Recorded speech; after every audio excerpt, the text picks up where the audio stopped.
in order to be able to sound out a word, you need to know what sounds the letters actually make. Okay, so what we've got here, I'm going to start with teaching kids the sounds for the letters. First of all, we have a pack of consonants.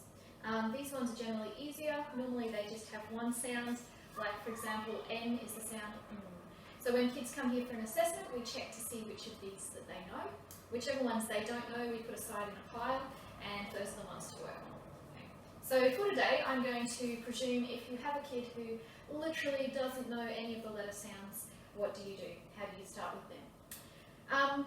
Okay, so let's say we've got little Johnny's come along, he doesn't know any of his letter sounds. Well, first things first, we need to get some of these letter sounds happening so that we can actually start playing with some reading and writing.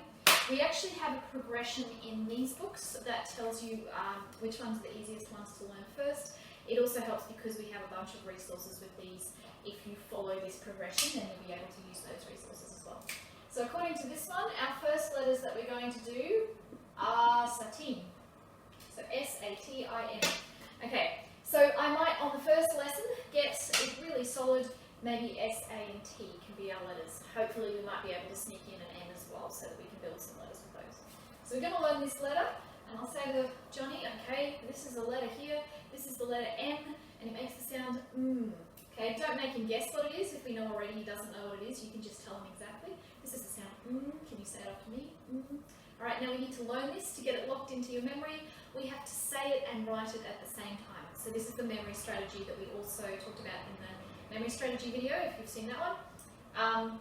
Okay, so what we do is we write it, we say it at the same time. That way we're using all of our senses at the same time. So I'm going to write the letter M. I'm going to go I'm going to do it 3 times. Okay, can you do it with your eyes shut? So now he has to do it with his eyes shut and say as he goes. So that's the first step of memorizing it. If after a while you find that actually that's still not sticking in his brain, you can start talking about some memory links for it. Like for we might have the word man. So it's like man. Look, we can make this into a man. I don't know how you make that into a man. Maybe he's got a head and that's his arms and there's his legs. That's a crazy picture of a man, but maybe that can help it stick. My favourite for this one actually is if you turn it on its side, that looks like your lips. And you can draw a big head around there. Your lips are making the sound So that's a good picture link as well. This set of cards here has pictures for all of the different letters that can actually help you to do that for any of the letters that kids are having trouble remembering. But for now, we're going to presume that little Johnny has got this. He understands that that is the sound Okay.